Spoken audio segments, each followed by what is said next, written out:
façam o tal do triplo C. Curta, comenta, porque a integração do chat ajuda muito, e compartilhe. Você pode fazer essas 3 coisas que ajudam o algoritmo a aparecer. Mas eu não estou brincando não, pessoal. Dá uma paradinha agora de 1 segundo e clica no joinha, porque às vezes sabe, essa pessoa já está acostumada a ouvir isso. Não, é importante que você faça isso, porque se você não fizer, inclusive atrapalha o vídeo. Parece que o vídeo é menos relevante. Então, eu queria ouvir a tua opinião sobre 7 de setembro. Eu tô com aqui eu não tenho nenhum problema que seja divergente da minha, porque você é um cara inteligente. Se tiver uma opinião divergente da minha, vai ser até bom, porque eu tenho ouvido argumentos de que as pessoas não devem ir às ruas no 7 de setembro. E eu agrupei esses argumentos em duas grandes proposições, assim, 2 grandes ideias que as pessoas estão defendendo. A primeira delas é de que as pessoas não devem ir às ruas no 7 de setembro, porque o 7 de setembro é uma data patriótica, e se elas forem às ruas, isso dará a impressão de que elas estão indo em apoio ao Lula ou às Forças Armadas. Essa é a primeira tese. A segunda tese é de que as pessoas não devem ir às ruas no 7 de setembro para que elas não sejam presas, porque eles vão colocar infiltrados, porque as pessoas... porque o Alexandre já prendeu um monte de gente, e as pessoas, então, basicamente a justificativa é não ir por medo. E aí eu vou dizer o que eu penso e quero saber a tua opinião. O primeiro argumento, ele me parece, eu vou usar um termo aqui simpático, muito pouco inteligente. A ideia de que se as pessoas ficarem em casa, vai mostrar que o Lula não tem apoio. Ao contrário de que se as pessoas saírem nas ruas com uma faixa contra o Lula, ou, na minha opinião, como tem que ser, contra o Alexandre de Moraes, isso vai mostrar que, como tem pessoas nas ruas, esses caras têm apoio. É uma tese, assim, quase que louca na minha cabeça. Peraí, quer dizer que se eu sair para as ruas no 7 de setembro, for a data que sempre as pessoas conservadoras saíram no país, com uma faixa escrita Fora Xandão, eu vou estar prestigiando o Lula? Estranho esse argumento para mim. Eu ainda não consegui encontrar uma forma articulada dele. Segundo argumento. Esse segundo argumento, ele é um pouco... Apesar dele ele ser tão pouco nobre quanto o primeiro, ele pelo menos ele tem algum respaldo na razão, que são as pessoas terem medo de protestar. Porque elas falam, olha, vão ter infiltrados, e aí se tiverem infiltrados, eu vou estar perto lá e vou ser preso. Mas para o segundo argumento, eu faço algumas perguntas. A primeira delas é: quantas pessoas foram presas na praia de Copacabana? Pra gente do Rio, né? Quantas pessoas foram presas na Avenida Paulista? Quantas pessoas foram presas que não estivessem, opção A,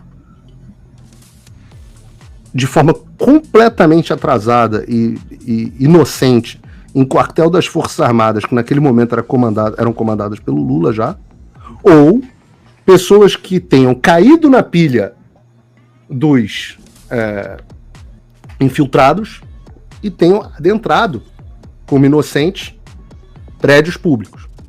Só vi pessoas sendo presas protestando nessas 2 categorias. Não vi ninguém na outra. Ah, mas Paulo, vai haver infiltrados. Ora, eu estou alertando isso desde 2021. Uhum. Filmem, mantenham distância, chamem as autoridades, reúnam o máximo possível de evidências de que havia pessoas infiltradas, que aquelas pessoas eram diferentes, porque eu acho que faltou um pouco disso para a quantidade de gente que tinha lá, faltaram mais elementos para a gente poder dizer categoricamente quem eram os infiltrados, inclusive identificá-los. Acho que tem alguma coisa, mas podia ter mais. A grande pergunta final que eu faço é o seguinte: vocês acham que o regime brasileiro interessa que as pessoas fiquem em casa ou interessa que as pessoas passem às ruas? O que você pensa disso, Flávio? Olha, Paulo, eu confesso que como eu falei no começo, eu fui o primeiro a entrar naquele clima de me afastar das coisas de perspectivas políticas e me adentrar aqui no trabalho que eu sei fazer. Então, eu estou bastante afastado desde que acabou a eleição. Então, eu me afastei, eu fui no 7 de setembro, naquelas em 2022, 2021 e tal, naquelas grandes manifestações. Mas eu confesso que eu me afastei totalmente desse tipo de discussão.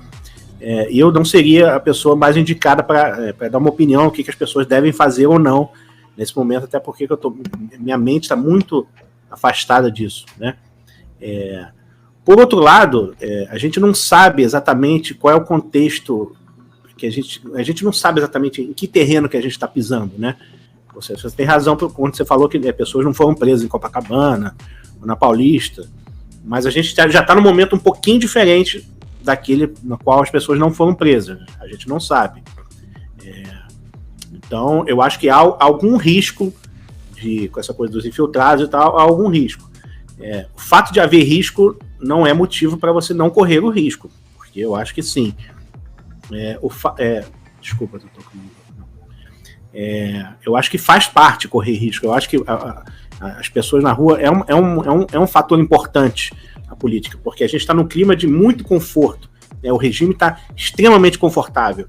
As pessoas estão com medo de se manifestar, as pessoas estão com medo de se reunir, as pessoas estão com medo de discutir, e não há jeito de você se fazer valer de alguma maneira correndo riscos e se apresentando, né? Aliás, esse foi essa é uma das críticas que eu faço a alguns parlamentares que também, claro, tem alguns que estão se expondo bastante, estão correndo risco, mas eu acho que poderia haver mais, né? Mais gente comprando essa bandeira, mais gente enfrentando e cerrando fileiras com essas pessoas. Mas eu confesso que eu não tenho a mínima ideia do que é o melhor para fazer em termos de estratégia de manifestação nesse momento.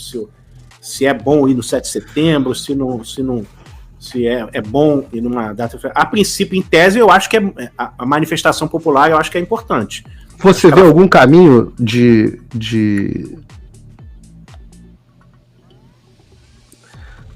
reversão do regime sem a participação popular?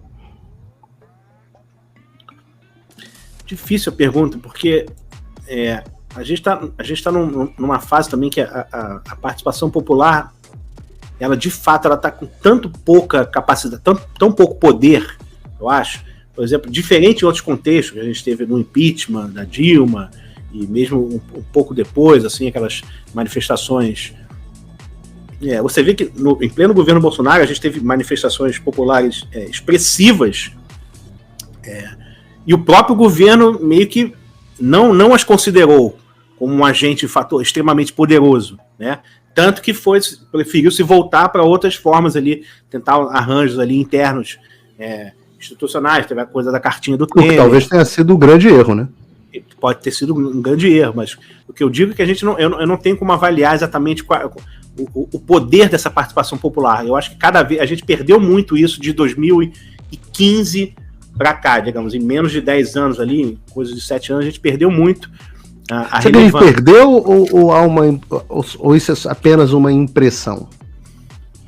Pode ser uma impressão, pode ser também uma... Justamente, eu vou jogar uma hipótese aqui para você. As manifestações populares estavam focadas em eu autorizo a um líder fazer alguma coisa. Isso, tá? Isso. Ao contrário das manifestações antes de 2018, sim, que elas eram de oposição negativa, ao establishment. Pauta negativa. Pauta negativa. Nós estamos nos colocando contra aquilo que está ali. Isso. De 2018 até 2022, nós tivemos pautas de apoio a uma liderança. Isso. Que não correspondeu. Não correspondeu. É o que eu digo. Bolsonaro é muito mais um símbolo do que um líder, mas tudo bem, vamos lá. Exato. Isso. Mas ele não correspondeu aos anseios populares. As pessoas iam para frente do palácio no final do ano passado, ele ficava em silêncio chorando. Não correspondeu. Esse é o fato. Por que não correspondeu? Se não podia corresponder, etc. Essa é uma discussão separada. Mas o fato é que não correspondeu.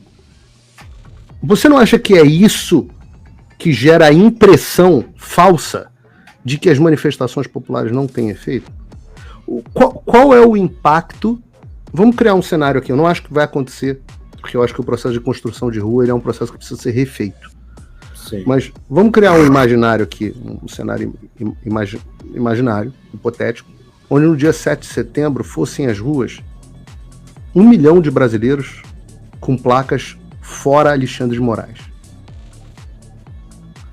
Qual que você acha que seria você que é um antropólogo, isso dá pra gente discutir. Qual que você acha que seria um impacto de algo assim na opinião pública, na percepção da sociedade, etc? Eu acho que causa impacto sim, sobretudo no meio político ali, né, pessoal? Eles iam sentir que alguma coisa está acontecendo. Claro, a gente ia ter a imprensa tentando fazer o de sempre, minimizando, tentando diminuir, mas seria uma coisa impactante. Então eu acho que, de fato, e por isso que eu digo, em tese, eu acho que o povo na rua é sempre um fator que pode causar mudanças, né? Mas, claro, se tiver acompanhado com movimentações ali da elite política, né?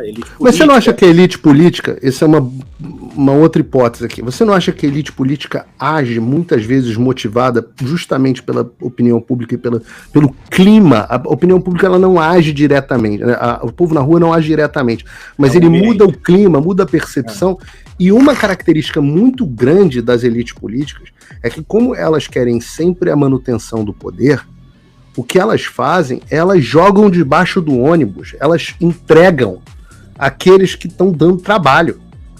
Certamente. Então, na hora que perceberam que o PT estava atrapalhando, entregaram o PT sem o menor pudor.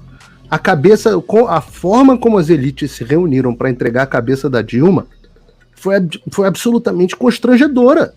Porque ela era aliada dos caras num minuto, no minuto seguinte não era.